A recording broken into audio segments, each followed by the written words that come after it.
Video کو like کر کے آگے شیئر ضرور کر دینا کہ ہم میلاد کیوں مناتے ہیں اور اس کی شرعی حیثیت کیا ہے۔ جذبات سے ہٹ کر دلیل کی روشنی میں آج ہم اس کا جائزہ لیں گے کہ ہم میلاد مصطفیٰ صلی اللہ علیہ وآلہ وسلم کیوں مناتے ہیں۔ سب سے پہلے تو میں اپنے نوجوان بھائیوں کو یہ بتانے کی کوشش کروں گا کہ میلاد یہ عربی ہے اور میلاد کا مطلب ہوتا ہے ولادت کے۔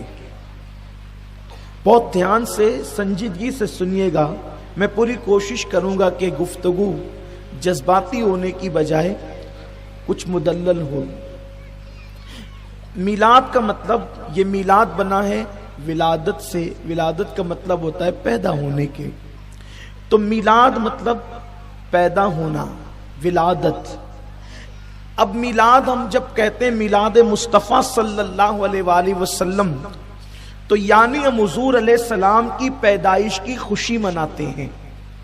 ہم اللہ کے نبی صلی اللہ علیہ وآلہ وسلم کی ولادت کی اور پیدائش کی خوشی مناتے ہیں۔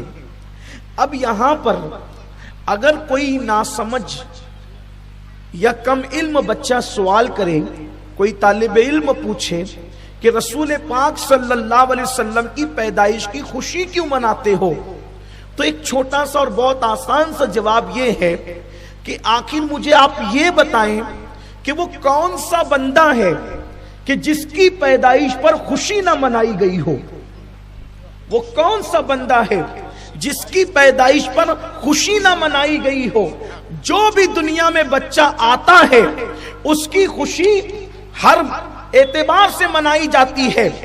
حمال کے گھر بچہ پیدا ہوگا تو کم سے کم خوشی اتنی ہوگی کہ ماں باپ خوشی منائیں گے، دادی دادا خوشی منائیں گے، اور اگر وہ بندہ اور پوزیشن والا ہے، اگر وہ بندہ اور پوزیشن والا ہے تو پھر رشتہ دار بھی خوشیوں میں شامل ہو جائیں گے۔ وہ بندہ اور پوزیشن والا ہے تو محلے والے بھی خوشیوں میں شامل ہو جائیں گے۔ ایم ایل اے اور ایم پی کے گھر بچہ پیدا ہوا تو ممکن ہے پورا گاؤں خوشیوں میں شامل ہو جائے، وزیر کے گھر بچہ پیدا ہوا تو ممکن ہے پورا ملک شامل ہو جائے۔ لیکن یاد رکھیں، کوئی بچہ ایسا نہیں ہوتا جس کی پیدائش پر خوشی منائی نہیں جاتی۔ لیکن ہاں، کچھ بچے ایسے ہوتے ہیں، ذرا دھیان سے سننا، توجہ فرمائیں، کچھ بچے ایسے ہوتے ہیں جن کی پیدائش پر نہ ماں کو خوشی ہوتی ہے نہ باپ کو خوشی ہوتی ہے۔ وہ بچے وہ ہوتے ہیں جو بن باپ کے اور بغیر شادی کے پیدا ہوتے ہیں، ان کی پیدائش پر کسی کو خوشی نہیں ہوتی۔ لیکن جو نکاح سے پیدا ہوتے ہیں، شریفوں کے یہاں پیدا ہوتے ہیں، شرفاء کے یہاں پیدا ہوتے ہیں، پہلا بچہ ہے تو خوشی منائی جا رہی ہے، دوسرا بچہ ہے تو خوشی منائی جا رہی ہے، تیسرا ہے تو خوشی منائی جا رہی ہے۔ یعنی دنیا میں کوئی بچہ ایسا نہیں ہوتا جس کی آمد پر خوشی نہ منائی جائے۔ اب آپ مجھے بتائیں، جب للو پپو اور ٹپو کے یہاں بچے پیدا ہو تو اس کی خوشی لوگ مناتے ہیں، جب آمنہ کے یہاں رحمت للعالمین تشریف لائے،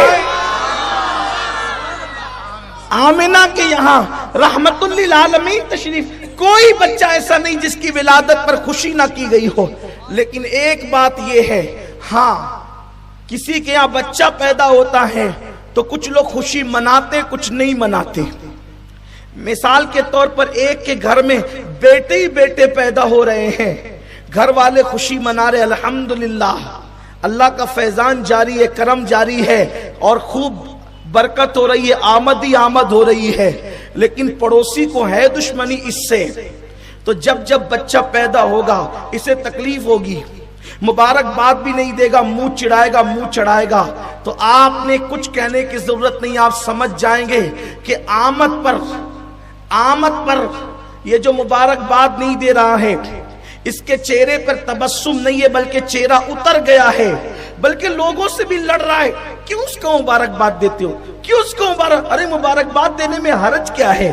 اگر خدا نے اس کو نعمت دی ہے تو مبارکباد دینی چاہیے، آپ کیوں منع کر رہے ہو؟ تو یہ منع کرنے والے کا نیچر بتا رہا ہے، اللہ نے اس کے گھر بیٹا عطا کیا، اسے خوشی نہیں ہوئی، اس لیے بیچارہ مبارکباد دینے سے روکتا ہے۔ آپ بتائیں، پڑوسی کے بچے کے یہاں پہ بچے کی ولادت ہو، اور پڑوسی چاہے کتنا بھی بڑا خطیب ہو، ادیب ہو، عالم ہو، ظالم ہو، کوئی ہو، اگر وہ روکے کہ مبارکباد نہ دینا، آپ کہیں گے یار کتنا جلتا ہے یہ کہ بچے کی ولادت بھی اور روک رہا ہے۔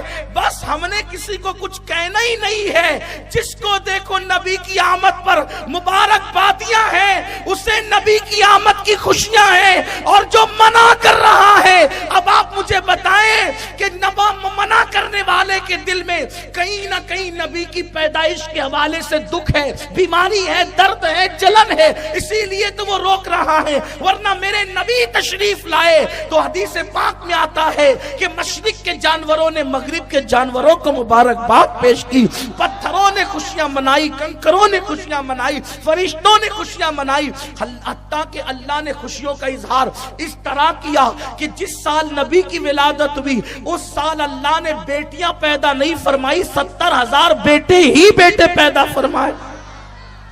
ویڈیو اگر اچھا لگا ہو تو لائک کر کے آگے شیئر ضرور کر دینا۔